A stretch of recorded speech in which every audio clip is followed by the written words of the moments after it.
welcome everybody, and especially welcome to Ambassador Ruth Jacobi, who is a very important and interesting woman.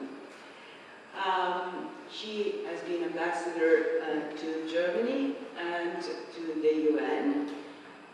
She is a diplomat but also an economist. And as an economist, both in her country and the UN, has helped to develop programs for international or global cooperation. And now she's a member of economist Jeffrey Sachs' UN Millennium Task Force. Millennium, I guess, is because it's the millennium, but also the millennials, the young people that are still looking for work around the world. We are very happy to have her here. I looked last night at an interview that Ambassador Jacobi gave to Fatti Italiani, and I found out, it's on YouTube, you can look at it too, and I found out that Ambassador Jacobi lived in Italy for 16 years, as a child and an early adolescent, I suspect. And so she has a vision of our country that is both linked to memory and to what Italy is today. And I know that Ruth Jacobi is working very hard at the Embassy in Rome to make the friendships between our two countries grow more and more in the present and in the future. It is also important for us, University of Ca' Foscari, as is, let's say, well known for the wealth of foreign languages that are taught here. Used to be 40, but we are reaching back to the 40 languages taught here. Ruth Jacobi is also polyglot. She speaks Italian fluently, German, French, and some Spanish. What else? So, very welcome to the University Ca' Foscari of Venice, where since 2006, Swedish language and culture, literature and culture, has been taught. The number of students that have been going through is about 300.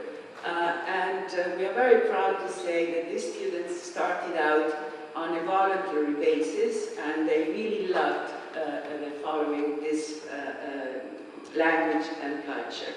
And I want to thank Massimiliano Bampi, who as a pioneer, on his own free time, started to teach Swedish language and culture. Please join me in clapping.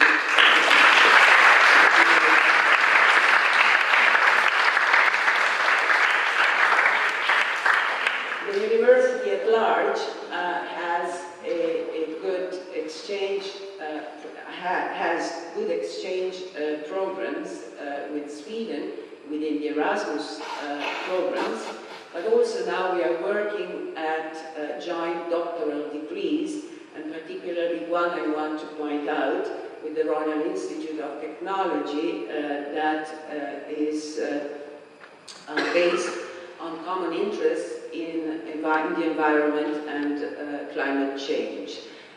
We wish to go on this path that we have started a few years ago and intensify as much as possible our relationships with Sweden. So thank you, Ambassador Jacobi, for being here, and join me in welcoming Ruth Jacobi.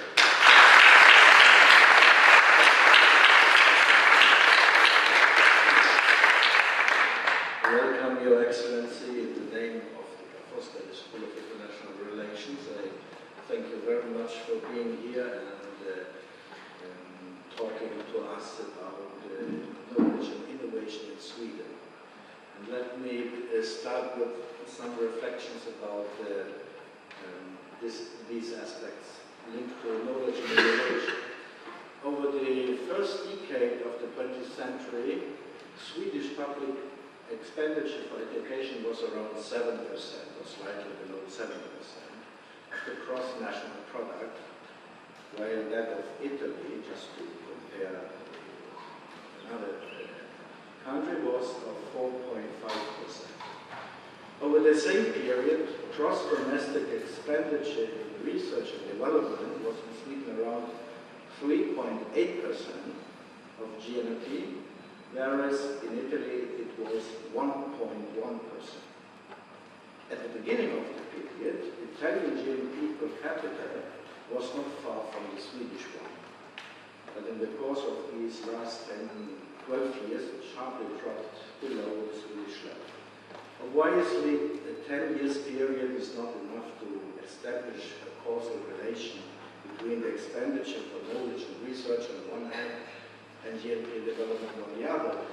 But the comparatively high Swedish investment quota in education and research is, however, a long-term feature of that country, just as it is the relatively modest Italian investment in research. Many times in the history of economic thought, there was a fierce debate on whether theory adequately grasped the effects of knowledge and innovation. According to Richard Nielsen, I quote, just one sentence, human knowledge, wit and will were excluded from economics, and the profession came to focus on the accumulation of capital rather than on the diffusion of knowledge. The importance of knowledge for innovation and of innovation for economic growth is widely acknowledged today not only by evolutionary economists like Nielsen. The latter's neo-Schumpeterian approach, however, implies that simplifications of the knowledge and innovation should be avoided. In other words, we must make up our minds whether we want simple answers to our questions or useful ones. In economic matters, we cannot have both. This was Schumpeter himself.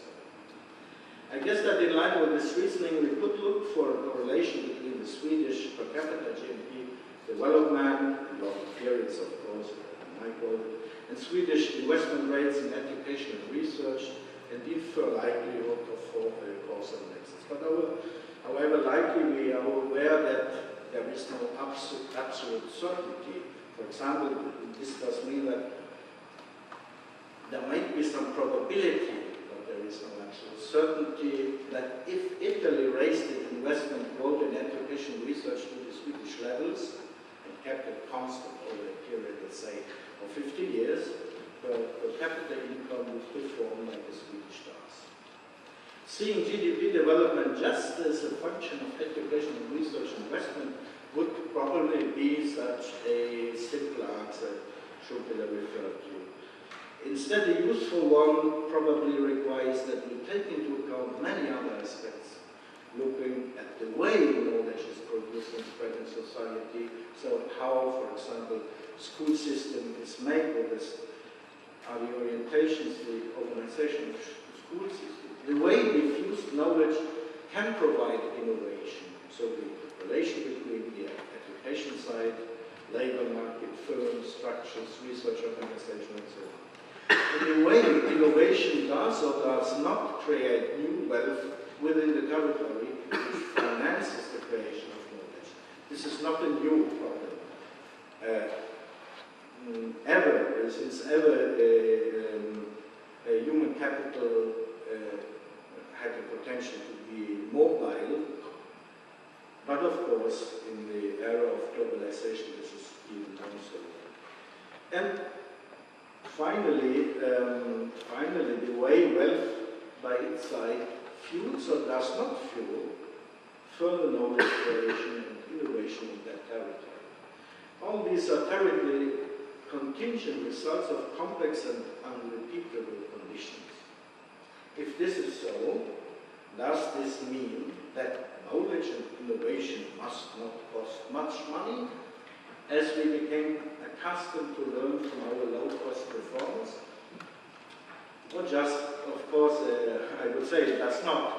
Although the interplay between innumerable social and economic variables determines the success of a system, more than the sheer quantity of investments, it appears highly unlikely that without a significant investment we can ever obtain success.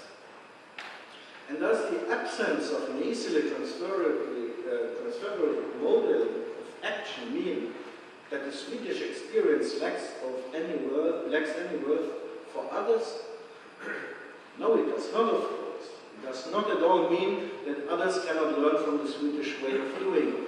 Economic history is a history of learning and transfer processes, essentially.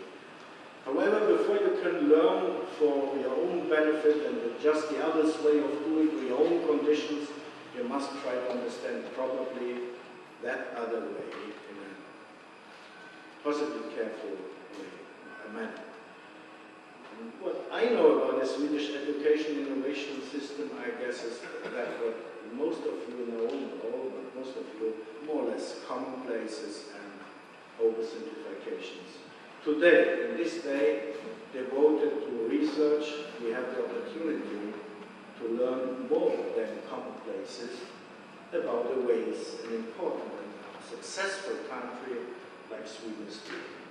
And we will learn it from a person who studied economics and history and can make international comparison thanks to our outstanding professional experience. Excellency, we are really will hear with the greatest interest what you have to say about knowledge and innovation. Please take a little. Thank you, Professor Petri. Mille grazie. I don't know if I can live up to this presentation of my experience, but I will try my best. Voglio prendere questa opportunità anche per ringraziare il prorettore and to thank you all for being here.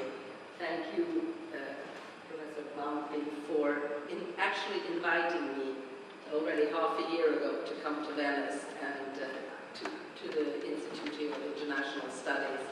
It is an honor and a pleasure for me personally and for my colleagues from the Swedish Embassy in Rome to have the opportunity to come to this splendida città and this fantastic university.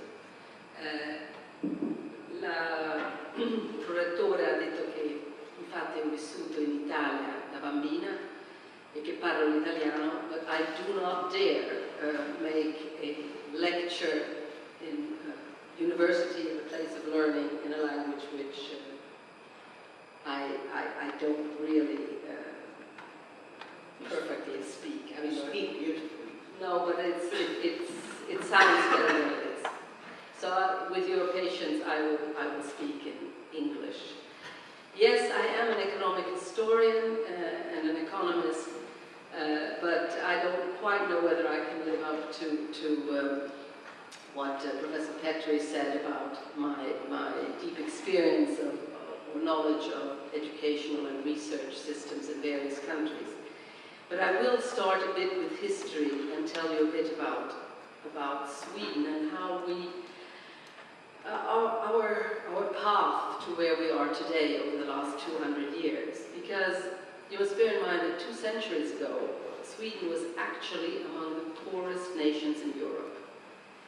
It is situated far north in Europe, and it was actually also quite isolated from mainstream European trade and commerce. And its economy was largely centered around agriculture and forestry. Industrialization, of course, came. We had our iron ore, but as permeating the society, it came relatively late. Today, Sweden is still a small country. It is home to only 0.14% of the world's population. But nonetheless, Sweden is today considered a world leader when it comes to innovation and education. And one wonders, how did this happen? How did this transformation take place? And I believe, and here I completely agree with Professor Petri, a key explanation in our view is the high attention and large investments that Sweden over these last 2 centuries has devoted to the sectors of education and research. And it has been doing this for a very long time. It has in fact been an ongoing process during most of the last century, the 20th century. And we are convinced that this has been key for our economic growth, as you mentioned, for our prosperity and welfare. And our welfare, as you know, has been considered very high also on a European scale.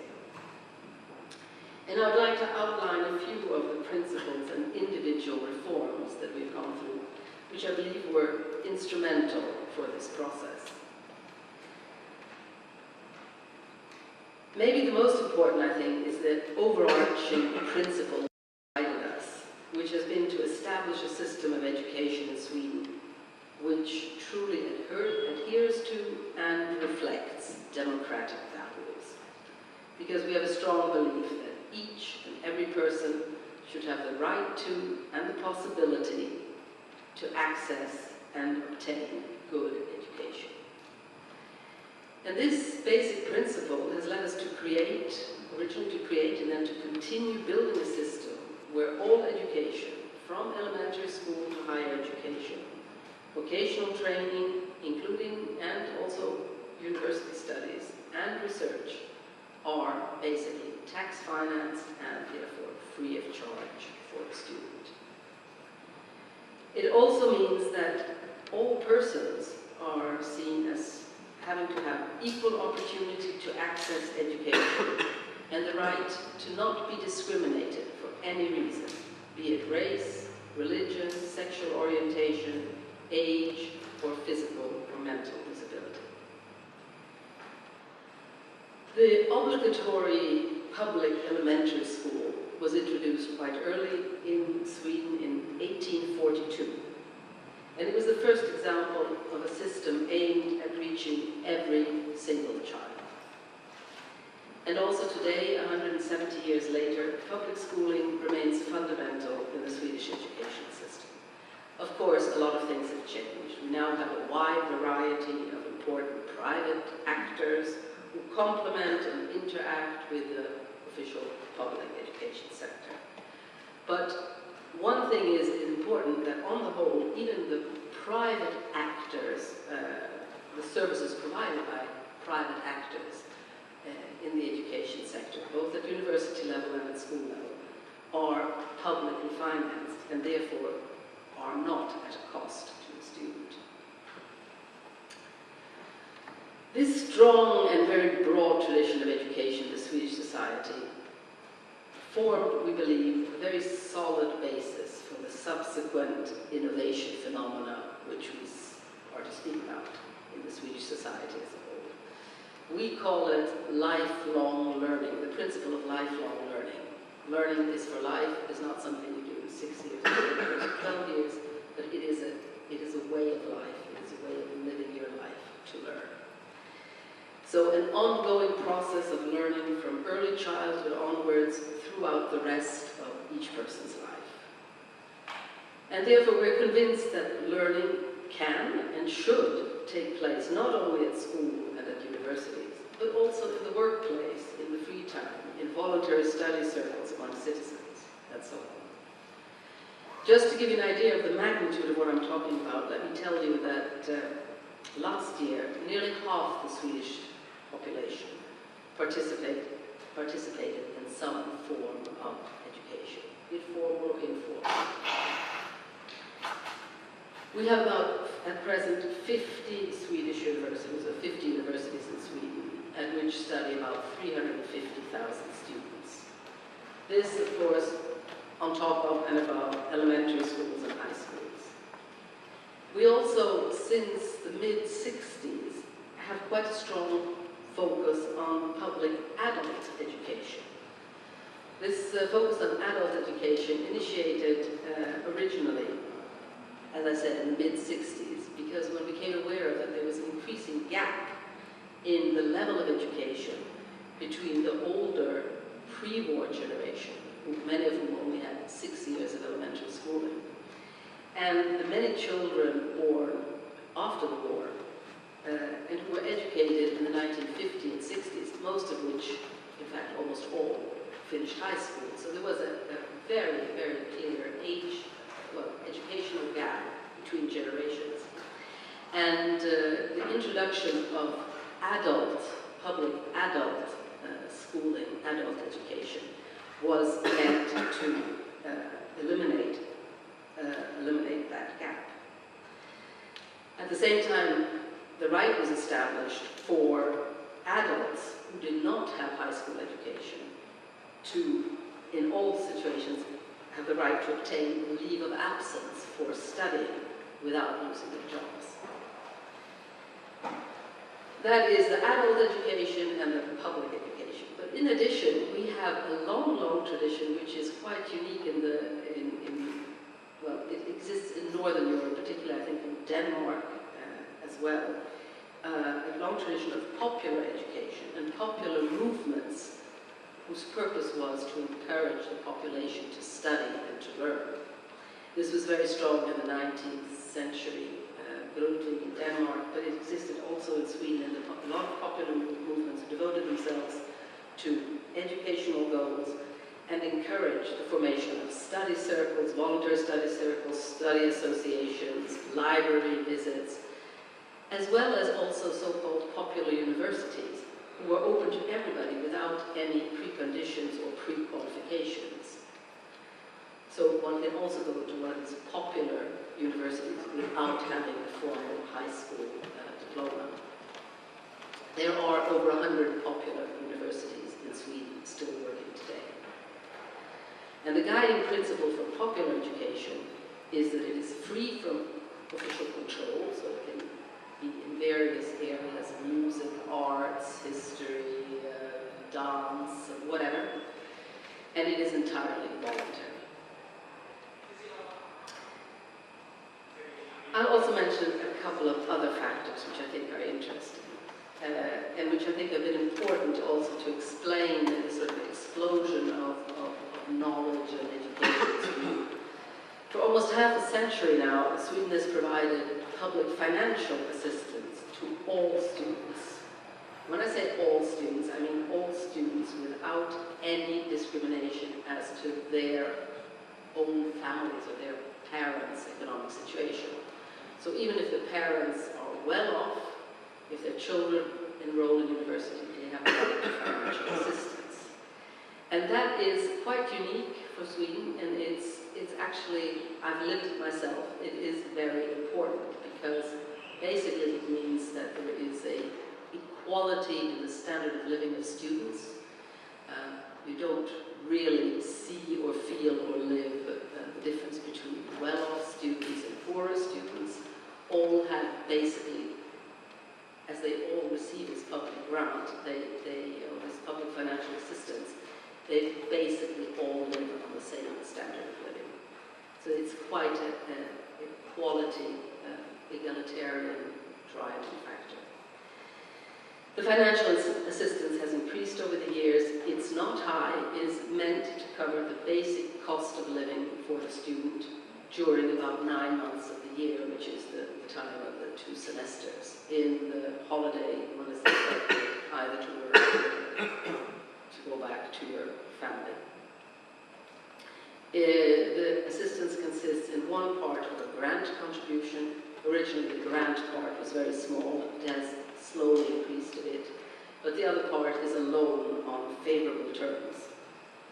And it is a government loan, and it is to be repaid over the lifetime of the working life of the student. It can be for the next 50 years or the next 40 years.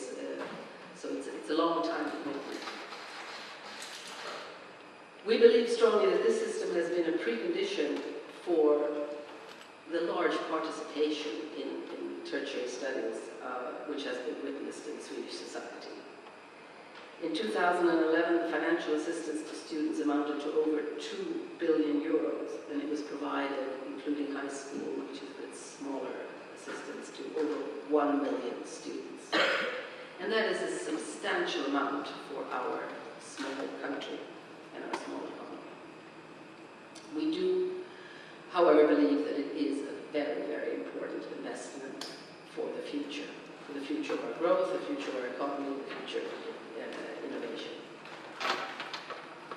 As I'm sure you all know, Sweden was not part of, Sweden was neutral in the Second World War, and its economy was not destroyed by the war, and there was a very, very strong economic growth in Sweden during the first post-war decades.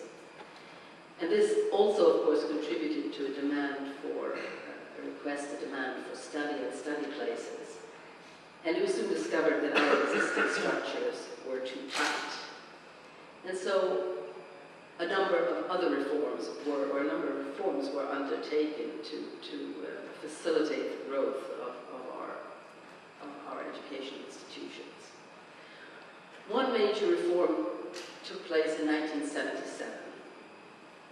It was aimed, and it should also be seen in this sort of both expansion and democratic perspective. It aimed at erasing the barriers which existed between all the various forms of post-secondary education, in other words, after high school education, and aimed at treating all these various forms of post-secondary education, to treat them equitably.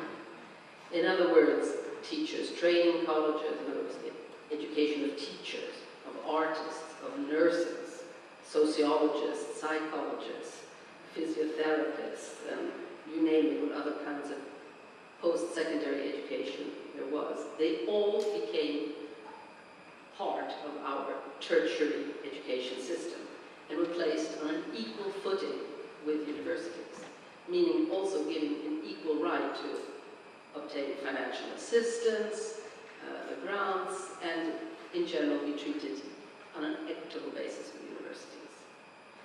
The intention with this reform was to increase access and study opportunities from people from all different social groups, not only those with a traditional easy access to higher education, and to broaden and differentiate the educational opportunities.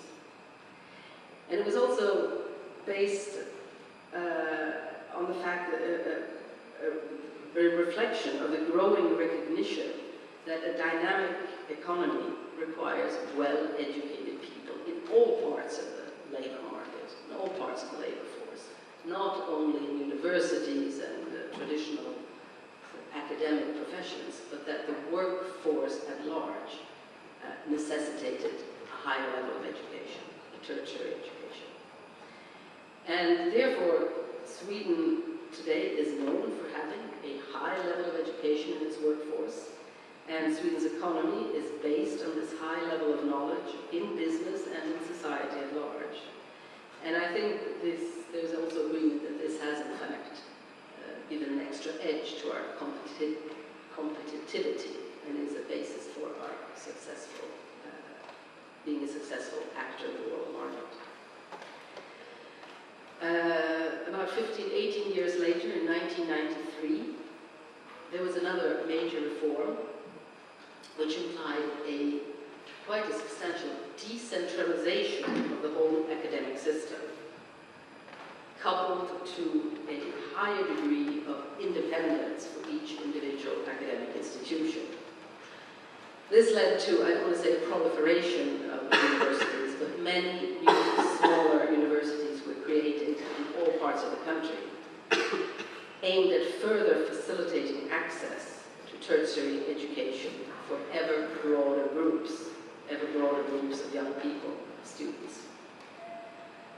At the same time, as to the independence, we were convinced that an independent academic sector is essential for fostering better research and also therefore for facilitating innovation. And I'll go back to that in a moment. Finally, a couple of years ago, 6 years ago, in 2007, we joined other European countries in adapting our tertiary education system to the Bologna process. In other words, introducing bachelor, master's, and doctorate exams, which are comparable within Europe. And this, of course, in order to ensure and facilitate the continuing global process of internationalization, which is built very much on recognition also of different education systems in the various countries. That is important for many reasons, and we can talk about that later in the perspective of globalization. But I want you to bear in mind that we also have a large number of immigrants in Sweden. Some are immigrants some are refugees, some are economic immigrants, some are tourists and colleagues from the closer European circle.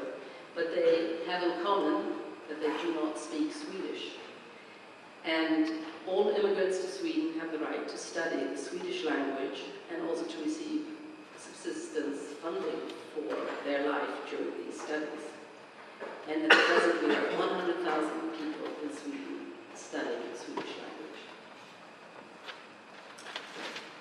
Okay, I've talked about the broad participation of the Swedish population in education, and if that is somehow the foundation, the basis of our success in this area, it is important to note that we also have aspirations to have high quality and to have research at an internationally competitive level. And we've succeeded, we believe, quite well. And there I would like to echo what was said by Professor Petri a few minutes ago, because I think a key factor in this context, in our success here, has been our continuous attempts to ensure appropriate levels of national and private investments into research and development. And you mentioned some figures, Professor Petri, and I'm very pleased to note that they're identical to mine, so that's very comforting. It would have been worse if that had not been the case. But measured in relation to GDP, Sweden spends at present approximately 3.5% of our GDP, in other words, of our total economy, on R&D, on research and development, which places us among the highest in the world. I think it is only Finland and Israel who are above. Of these 3.5%, about 2.5% come from companies, come from the private sector who invest in their own research and development, for example, the pharmaceutical industry and so on. But the public sector devotes just over 1%, which also this is quite high. And we want to continue growing there. We have set a national aim, a national target for funding research and development in Sweden, and we hope to achieve 4% of our GDP by the end of this decade, in other words, by the year 2020. One thing which also is interesting to note is that the public part of our expenditure research is actually channeled through our universities. It does not go to closed research institutions. It goes to the universities. Because the idea is that the researchers and their work should be an integral part of the rest of the work of the academic institutions. And in particular, there should be a link to teaching students, to the education of students. Because the two essential missions of universities, as you're well aware, is of course both education and research, and they are interlinked. In spite of this link, though, it is important to note that the independence of the academic institutions remains a central principle. It is the institutions themselves who have the autonomy to decide how to organize their activity and their research, how to allocate the funds, and which programs they want to offer. We believe that it is researchers rather than governments who should decide which fields have the potential to generate interesting results and hopefully innovations. Recently, of course, in this era of globalization and internationalization, we have paid increasing attention, we hadn't paid any attention to that earlier, so it was important, to provide good and improving working conditions for researchers, and also for researchers coming from abroad. We try to have incentives for foreign academics and researchers to come to Sweden. And that is, of course, because we realize that in the globalized world of today, international cooperation, increased international cooperation, mobility, and networks have become increasingly important. We believe that the last decades, in fact, have proved that our investments have paid off. And they have contributed to making Sweden a front-runner in fields such as medicine and bioscience, technology, climate research, and sustainable development. I was very happy to hear Prorettore talk about KTH, the Royal Institute of Technology in Stockholm, because I can mention it's not only you who have shown interest in that particular institution, but that when the US President Barack Obama came to Sweden a few weeks ago, he visited the Royal Institute of Technology. And he did it to learn more about the research pursued there on renewable energy and environmental technology. The university is old, I mean not old compared to Venice of course, but old in northern context. It was founded in 1827, and it is internationally recognized for its education and research in science, engineering, architecture, industrial management, and urban planning. But in all of this, it has a strong focus on long-term environmental sustainability.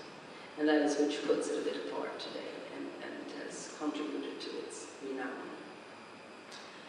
There's another well-known, very well-known university in Stockholm that is Karolinska Institutet. It is a world-leading university in medicine in Stockholm. It was founded in 1810. And it is known in the world, among other things, for annually selecting the Nobel Prize winner in physiology and medicine. But it has a very strong research tradition itself,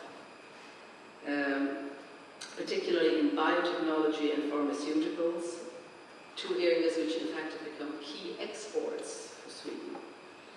And the training provided by Karolinska Institutet has played an important role in this success. I can mention some of the innovations and great discoveries which have resulted from the research at Karolinska Institutet. They include the pacemaker, which a lot of people have in their breast, the Lexcel gamma knife, the way of purifying insulin. And these are inventions which today benefit thousands, if not hundreds of thousands of patients in the world, worldwide, thanks to the research of Karolinska Institute. There is a global innovation, a global innovative index. I don't know where it is, where they do it, but anyway, Sweden was ranked as the second most innovative nation in the world, according to this index last year, 2012. Second after Switzerland, and first within the European Union. I think I've tried to explain some of the factors which we believe have been important behind this explosion of knowledge and research in Sweden. We believe, as I said, just to recapitulate, that it is a consequence of the broad participation of the Swedish population in the education system, as well as the provision of abundant funding for research and development. And then, of course, there are other factors which we feel strongly should be borne in mind as well, because they are important. And that is, of course, our history of being a nation of inventors and inventions. But there's also a commitment to integrity, to equality between all people, and between men and women. Women have early on had access to higher education in Sweden, and it's been encouraged. There's a strong belief in the individual and the potential of the individual. There's a sense of solidarity, and once again, a strong commitment to the importance of securing truly independent academic institutions. We try to form and keep a system, an education system, which contributes to the innovative atmosphere by encouraging students and researchers to actively seek knowledge and to think independently. And thereby, hopefully, we'll create inquisitive, skilled, and creative individuals. We think it is important for students to take responsibility for their own studies. I'd like to mention one more thing, is that we've had quite close cooperation between our researchers and our public researchers at public institutions and the private sector. That has also contributed to innovation. Global Swedish companies, successful companies like AstraZeneca, Ericsson, IKEA, and Volvo can testify to this. And there are a lot of innovations and discoveries which actually emanate from this cooperation between the private and the public sector. We have to start with the Nobel Prize. We have the dynamite of Alfred Nobel, safety matches, Tetra Pak, the 3-point seat belt, safety belt, which you all use in your cars, as well as, to get a bit more modern, Spotify, Skype, and the Swedish music industry. These are Swedish inventions and Swedish discoveries. Sweden actually is the third largest exporter of pop music in the world, and the largest per capita in the world. I will stop there as to the development in our history, and just finish by actually putting some questions which I don't have the answers to. Having said all what I've said now, does that mean that education in Sweden is perfect and there are no more challenges ahead, that we have no more challenges to face? No, of course not. That is never the case. One always has to keep on struggling. One has to have aims, but one has to work at it on a daily basis. There are always huge challenges ahead, and Sweden is no exception. Let me just mention very briefly two, and then maybe we can have a bit of a discussion among ourselves about more of these. But the challenge of maintaining quality when combined with a continued expansion of quantity is, of course, a major challenge. We succeed or we don't succeed, that depends a bit on the place and the situation, but it is a challenge to grow in numbers and at the same time ensure high quality of results, of professors of education and of results. How can one provide an ever-increasing number of students with truly quality education?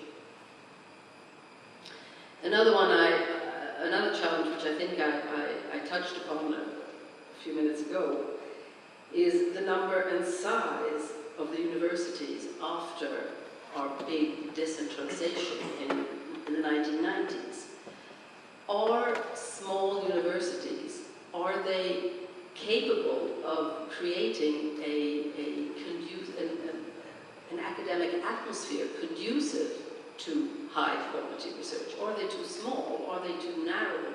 Can we have enough faculties? Can we have enough, is it an academic atmosphere which is conducive to really high quality research?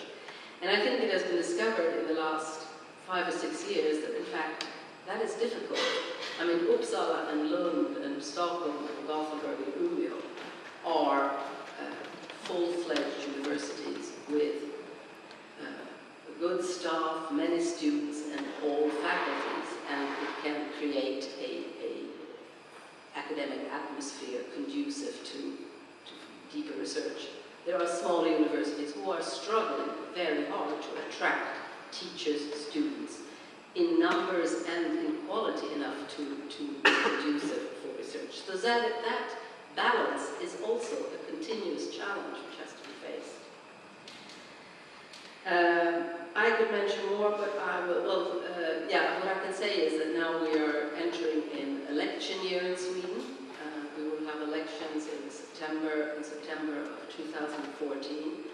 And the issue of quality of education, both school education, high school education, and research and university education, tertiary education, is going to be a big theme in our political debate, because there are challenges, there is a recognition that there are challenges, but there's also a recognition that we have to deal with them, and that I find is positive. So I'm very much looking forward to that political discussion that we will be having concerning the future of our educational system. I'll stop there. Thank you.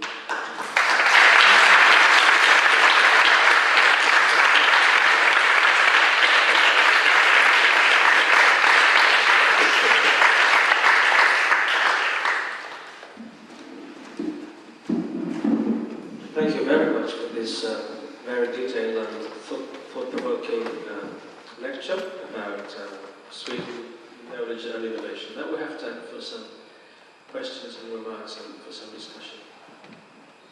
You can also ask questions in Italian if you like. It doesn't have to be in English. No, you can ask questions in Italian. And I'll risponderò in whatever.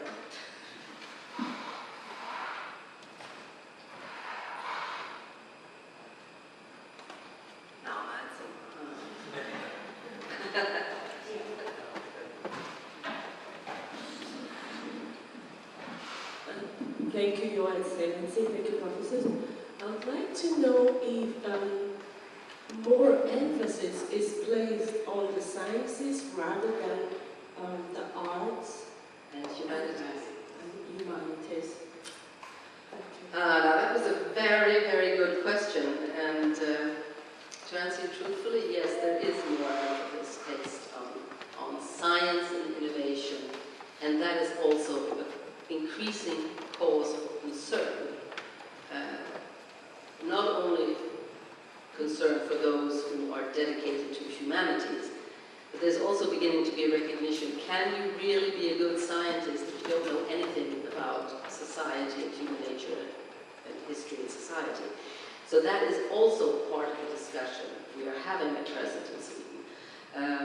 There was actually an article in a major newspaper just a couple of weeks ago saying we can't have scientists who don't know anything about history, literature, and human nature and human interaction in society. It's not going to be sustainable.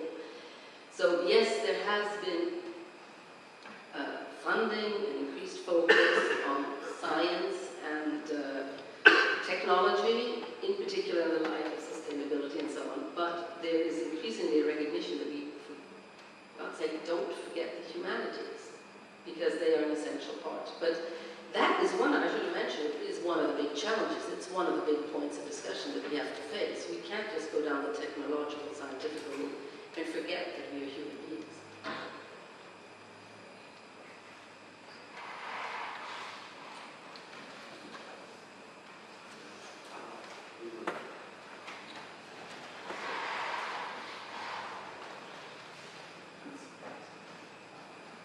I know that in England, I don't know, maybe only in London, maybe in the OEJ, I know there is the opportunity given to students to pay the university bills, taxes, after they graduate and after they find a job. Of course, according to this, how does the loaning system works in Sweden? Of course, it's a totally different aspect, because I know that university are tax-free and students have the opportunity to receive important loan from the state.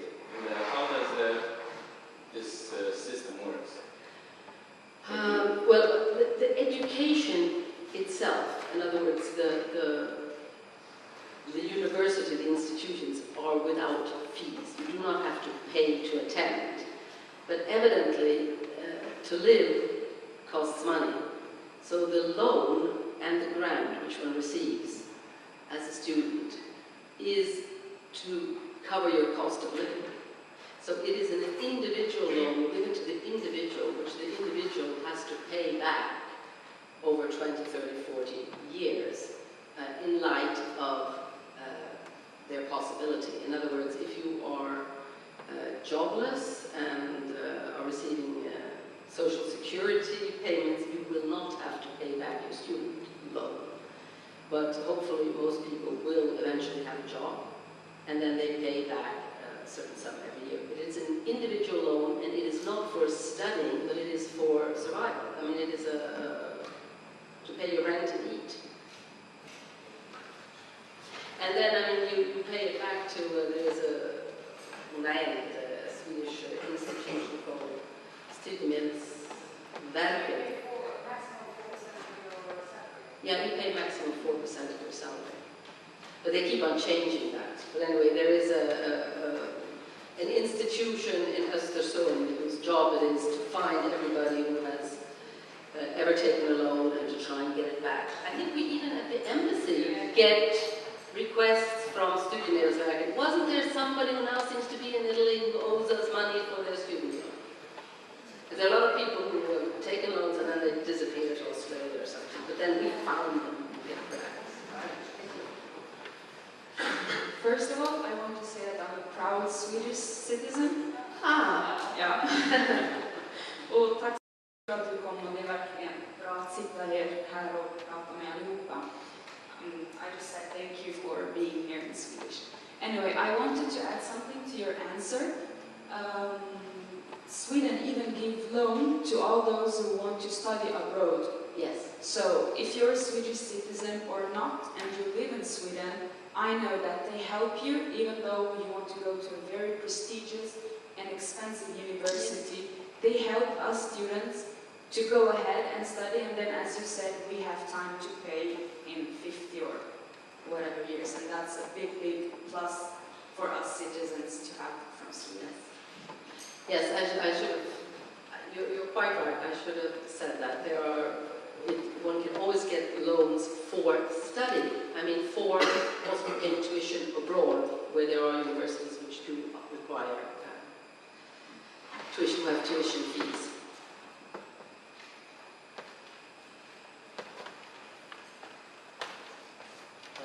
First of all, welcome to among us in Katowice University and Venice.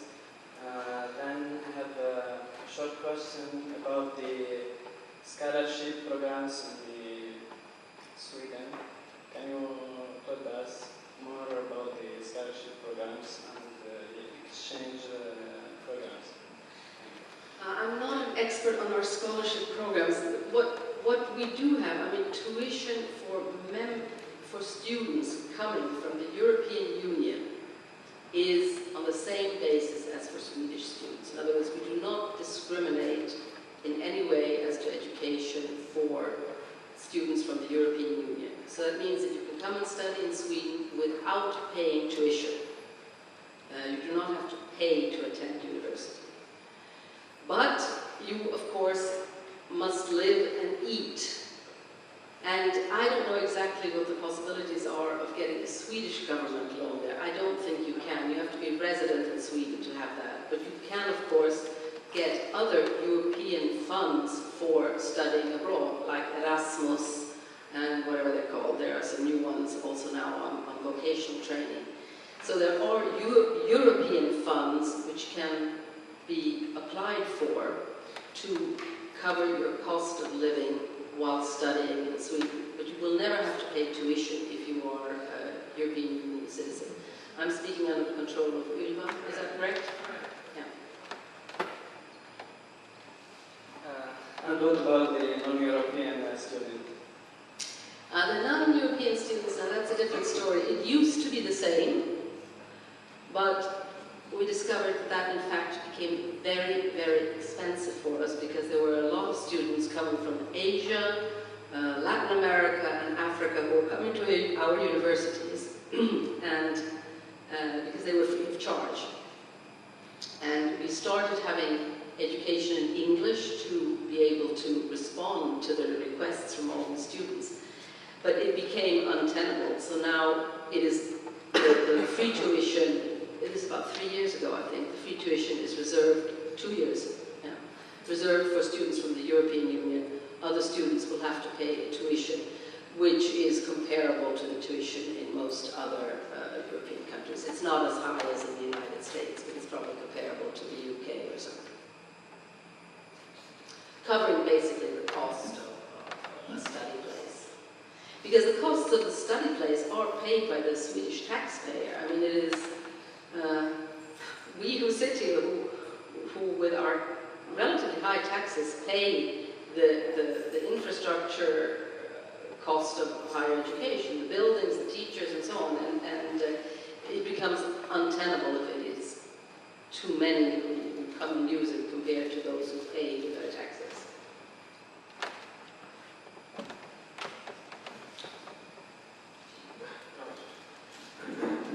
I would like to come back briefly to the quality-quantity problem, as we are living in a period where we get a sort of by the word excellence. This is a key word for the European funding, for example. And sometimes it looks to me that it is interpreted in a way that it must not cost so much, but you get excellence by selecting always more severely to filter out the most excellent researchers and so on. And it seems like a sort of growth pole theory. Then you have these lighthouses of wisdom which then spread over the territory, innovation and so on and so on. So it sometimes looks as in certain countries it looks like an excuse not to make investments. They just make rules more severe and hope that excellence will come.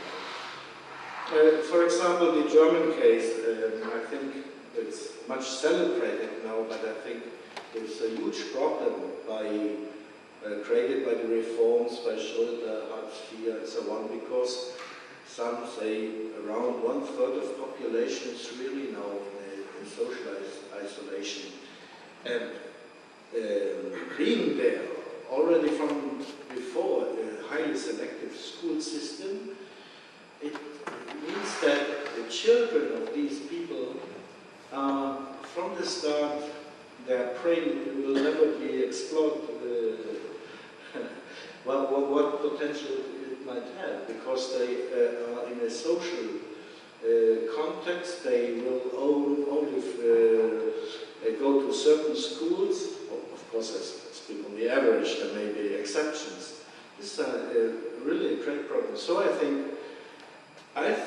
feel that excellence may be better bottom-up process, and if your statistical basis is greater, because one of the commonplaces I heard about the Swedish school system, that your best resources are invested where the weakest points are, and not where the strongest points are. Where the most inefficient situation is, there you have to get invest more money, and the best resources on this. And this, for example, in Italy or also in Germany, would be considered bad investment, because you always invest where the strong points are. I think this is not very far, you see. Just a comment. I wish to have one. Yeah, no, but you are. In fact, that is exactly what I was trying to explain. That we have for the last 40 years or 50 years, in fact, concentrated greatly on breadth, on what after the war was called Kunskapsreserven, eller begåvningsreserven. In other words, all those children in rural areas of Sweden who were far away from socially academic environments, to bring them into the public school system, into the high school system, and to give them access to knowledge and then subsequently higher education. So there was a big, big focus on breadth, and that focus has basically been there all the time and is there still. What we're struggling with nowadays, the opposite problem, is how do we then ensure that for this great breadth we also can cater to continued excellence, because without some excellence, at least at the highest level of research, we cannot maintain competitivity. So that balance, I know exactly what you're talking about in Germany and in Italy and in many other countries, and that part I think we've successfully dealt with, but there are challenges which remain then to get the balance right, to make sure that we do provide access to higher education, basically equal access to everybody. But we also have to ensure that some brilliant researchers do emerge at the end of the day. So it's a challenge. We have time for one more question then.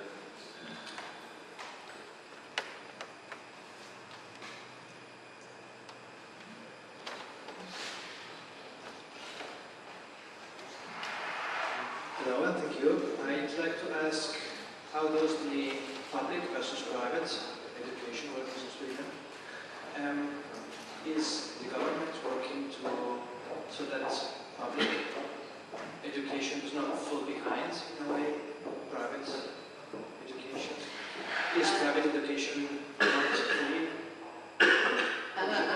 I will tell you, I'm not an expert on this either because it's relatively new. It's actually about 10 years old. But before it was all public. We had virtually no private schools. We had a couple of private universities who were, however, almost entirely publicly financed, like Handelshögskolan in Stockholm and a couple of others.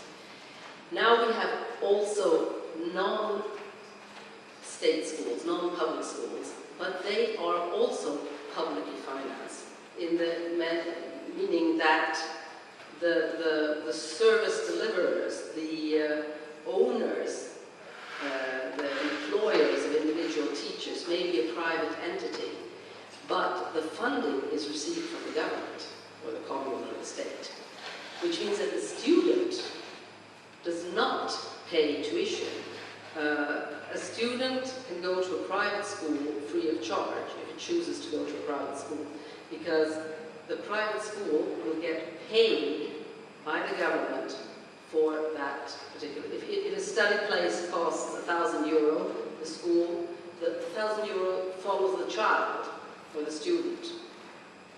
So this was it was a system designed to increase competition among schools. In other words, that children or their parents would choose the best school, and the best school would get the most applications and therefore the most money. It sounds beautiful, it works pretty well, but there are some problems also.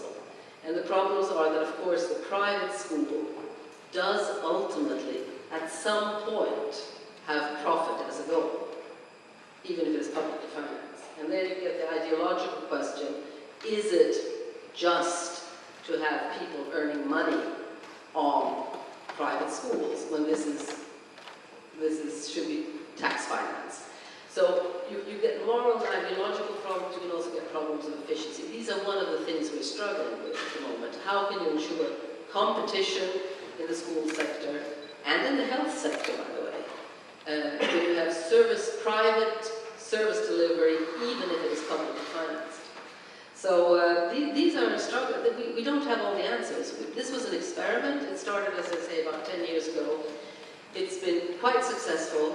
There are a lot of, we have, for example, private schools who teach in English from grade 1. And there are a lot of parents who send their children there. They do so free of charge. The school is private. It gets funding from the commune or the government for each student, and it works fine. But do they get a profit, those who own the school, and how big should that profit be, and why do they have it? Are the teachers paid too little, or are the facilities not good enough, or what is it, and what are the problems? So I think we don't have any more time for the questions, so please join me in expressing gratitude to Ambassador Jacobi for coming to Venice and for giving such a very inspiring lecture.